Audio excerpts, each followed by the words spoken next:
All right, hello, ladies and gentlemen. And in today's episode, we are talking about off-feet conditioning for mountaineers, which can be a really useful method of training to incorporate in a mountaineer's journey.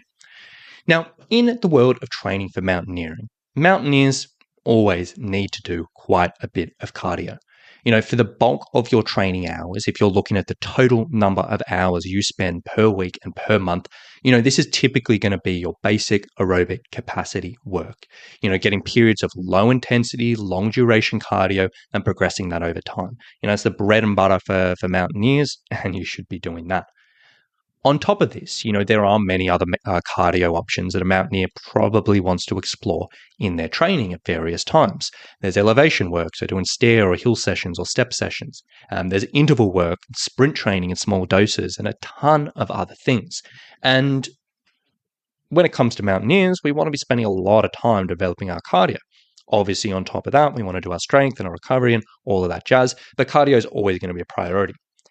And for most mountaineers out there, typically when we're looking at our cardio work, whether it's a longer stuff or a shorter stuff or whatever it may be, typically mountaineers will lean into sort of two methods of this. Either walking-based cardio, so you're walking or you're hiking or whatever it may be, or running. And a lot of mountaineers will do long runs or interval runs or whatever it may be. You don't have to be running as a mountaineer, which I always say, but a lot of people do. And it does make sense because mountaineering obviously involves you moving under your own 2 feet for long periods of time. So walking, whether we're loading that up with a pack or going up incline or just doing long flat hikes or whatever it may be, is about as specific as you can get. And then running is a pretty close second. Running's still going to work through the same muscle groups, still putting pressure through the same areas, works pretty well. It's not exactly the same, but it's pretty close. And for most mountaineers out there, either walking or running or doing a combination of the two, work pretty well for your cardio. There is one big consideration here, which you do want to keep top of mind, in that overuse injuries are an absolute plague in the mountaineering community. And things like plantar fasciitis or shin splints or knee and hip tendonitis and a ton of other variations of these things we see all the time in the world of mountaineering.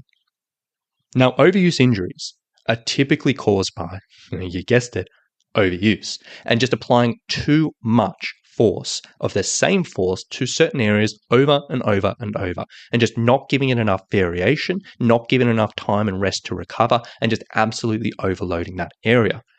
And the thing I see from mountaineers over and over and over again is they're just kind of stuck in this cycle where they're trying to build up to something, and they keep on hitting runs, hitting long hikes, hitting pack training, and they just got these issues that keep on creeping up, and it sucks.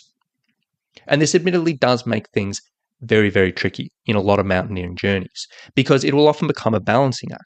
Because a mountaineer may be super keen to improve their fitness, and I want to do everything I can to push things forward and move things forward and give myself the best chance possible in the mountains. But then they might find themselves like, oh, you know what? I'm juggling aches and pains. Every time I really push things or do a super long run or a super long hike, my feet are sore or my knee is sore or whatever it may be. And this can be to the level of it just being like a bit of a nuisance, and you just have to be really careful about what you do in the week and not jumping up too much and looking after yourself and all of that. Or all the way up to the extent where it may completely restrict you from doing certain sessions. And, you may just be at the point where you're like, I cannot do long runs anymore, or I cannot do long pack walks anymore, or I cannot do, hill runs if I was doing that before, or elevation sessions with a pack or whatever it may be. And those situations where we are completely limited from these, and you're like, every time I do it, I'm in massive pain and it sets me back for a week or whatever, well, that's a major issue. And definitely something we want to minimize and avoid, because that can be really tricky to manage.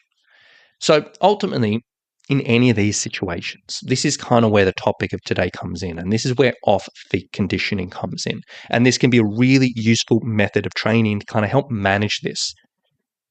So off-feet conditioning is essentially cardio-based activity, which doesn't put stress through the feet.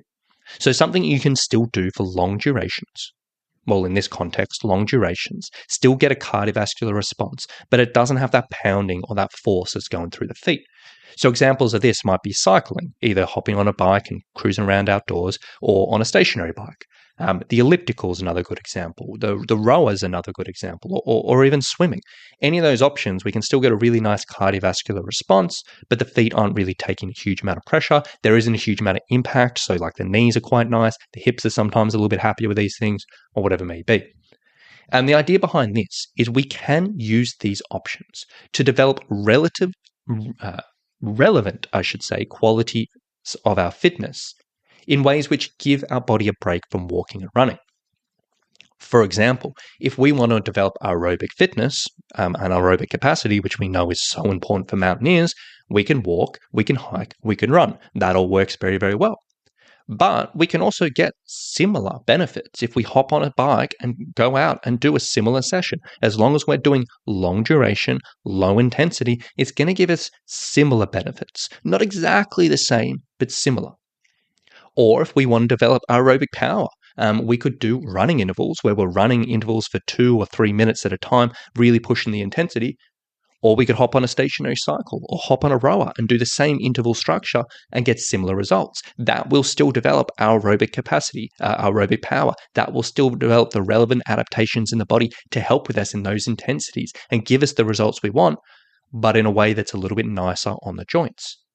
Or if we wanted to do super high intensity work, maybe we're dosing in a bit of sprint work where we're just ramping up the intensity, absolutely redlining it in small periods in our training, we could do this when we're doing running hill intervals, and you may get a steep hill and just redline it for 20, 30 seconds or something like that. Or you could hop on a stationary bike and do the same thing. Or even, if you wanted to develop muscular endurance in the quadriceps, we could do loaded hill climbs, obviously very specific, or we could do the cycle grind where we hop on a stationary cycle, ramp up the resistance super heavy and just ride through mud. And I went through that in the previous episode. Each of these options, they're very, very close in the benefits you will get from doing a similar thing, either walking or hiking or running. But it's going to have much less force going through the joints. And I won't say it's exactly the same thing, but it's very similar, very close. And it's close enough that I strongly recommend you leverage this. And the strategic use of this off-peak conditioning can be one of the best things a mountaineer can do in their training to manage load, to avoid overuse injuries, and also to push certain aspects of fitness. So typically, I like to use off-peak conditioning in kind of 2 different situations in my mountaineers training. So number 1, I will often use off-peak conditioning when it comes to our longer cardio sessions. Now, most mountaineers and pretty much all mountaineers want to be doing a decent amount of longer cardio. So what I mean by longer is something that's an hour plus of steady state, long duration, low intensity, just go and go and go. And for most mountaineers that I work with, this is going to be done through walking, hiking, or running based if they like running. And most mountaineers, I will try to get, 1 longer session per week. So maybe 2+ hours per week. If this isn't completely feasible, we work around their schedules, whatever it may be. But as a generalization, we try to get like 1 longer session. And then on top of that, the rest of the week is built out with shorter stuff, with strength training, with other conditioning stuff, but it's not quite as long. Some mountaineers that I work with will do that longer session. They'll be like, hey, actually, I've got quite a bit of time and I kind of want to do 2. I want to do 2 long sessions in a week, plus we do everything else. So we may end up doing 1 long session, so something that's like 3 or 4 or 5 or 6 hours or whatever it may be, and then 1 moderate session, which may be like 1 to 2 hours or whatever it may be. So this may be like a long run on a weekend where we really try to do a lot of distance, and then a 1 to 2 hour pack walk in the week. Or it might be a really long hike on the weekend and then 1 moderate run in the week, or something like that. Like not everyone is doing this much volume, but this is an example. And there will come a situation where a mountaineer is like, hey, I'm doing this, but I kind of want to do more. I've got lots and lots and lots of time. I've got lots and lots and lots of motivation. And I'm doing these longer sessions. I'm doing these moderate sessions. I'm doing our shorter sessions. I'm doing our strength training. I'm covering all of these bases. And I still have time. I still want to layer on more. What can I do? And this is typically where I'll lean into off-peak conditioning in this situation. And I'll often say, look, what I want you to do, we can do more longer sessions, that's totally fine, but let's do some outdoor cycling, or let's hop on a stationary bike or an elliptical and just incorporate it there. And that way we can still make the use of your time, make the use of your motivation, but we're not just going to stack on more pressure on the feet where they're already doing a fair bit of work. Or another situation with the longer cardio might be, if someone does have a history of like foot or knee issues, and they're aware that like either I'm managing it currently or I've had it in the past, and I really just need to make sure I'm looking after that. And one of the main things we want to do if we're managing this type of stuff is just manage how much load is going through those areas in these longer sessions. So in some of these situations, we may look at the longer cardio on the weekends, and we may say, you know what? I can get out, you can get out and do something long each weekend. But what we may do is we'll do 3 weeks of building up either your hiking or your running. Get a little bit more, a little bit more, a little bit more. And then every fourth week, what we're going to do is replace that with a nice long bike ride. And in this situation, we can still be working on that longer cardio every week. But every fourth week, we just give the body a little bit of time to kind of chill out, change that force, and it can work out pretty well. Now, there are countless different variations of how you can approach this. It's pretty much infinite around how you may incorporate this into different situations, but off-feet conditioning can definitely be a good complement for your longer sessions. Now, the other situation where I'll use off-feet conditioning, and I use this a lot, and probably for most of my mountaineers, is when we're looking at higher intensity cardio. So doing some targeted, specific, high-intensity cardio can be very beneficial for mountaineers. If you know what you're doing here, if you're applying it in the right ways, it can be really, really useful. It's never going to be the majority of your training, but in small doses, higher intensity stuff can be very, very, very useful. Typically, when we're looking at higher intensity stuff, when we're trying to jack up that intensity, walking doesn't really work. We can get moderate intensity when we're walking up hills with a pack or whatever it may be, but it's not really high intensity. Running, a lot of people will sort of say, hey, this is doable. I can get a really high intensity, but it does put a lot of force. If you're doing, say, quick intervals running for 3 minutes at a time, that's a lot more force than just a casual pace. And it's doable. A lot of people can do it, but, it can be a bit tricky sometimes. And if you're just ramping up the intensity and maybe we're doing sprint training where we are absolutely trying to red line things, well, sprinting while running is going to put a lot more force through things. So that does get a little bit tricky. So this is where off-feet conditioning can be really, really, really useful. In a sense, we look at these higher intensity sessions, intervals, sprints, whatever it may be. We do it in an off-feet option. And in this situation, we can concentrate on just jacking up the intensity, working at the exact rate that we want, following the interval structure. So making sure we are actually following the work to rest ratio that we want. So we're targeting the right things and getting in a really good workout. So you don't have to worry about falling over, tripping over, whatever it may be. You can just focus on working hard. So, I will typically get my mountaineers to do, for the most part, probably 95% of their off-feet conditioning, of their higher intensity work, off-feet. I'll get them on the stationary bike. I'll get them on the elliptical. I'll get them on the rower or whatever it may be. Now, admittedly, if you don't have access to any of these things, might not be an option for you. And in that situation, we've got to make the decision. Do we lean into, say, running for higher intensity stuff, or is that really maybe a bit too much of a risk for your specific situation, and maybe we just don't even touch this type of intensities, whatever it may be. But for the most part, this can be a really, really, really good option.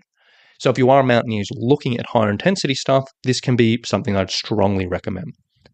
Now, these are two situations where I would leverage this quite a bit. Longer cardio if we need it, or higher intensity. It can be really, really useful and very, very beneficial. But there are a few important points you want to keep in mind when we're thinking about this.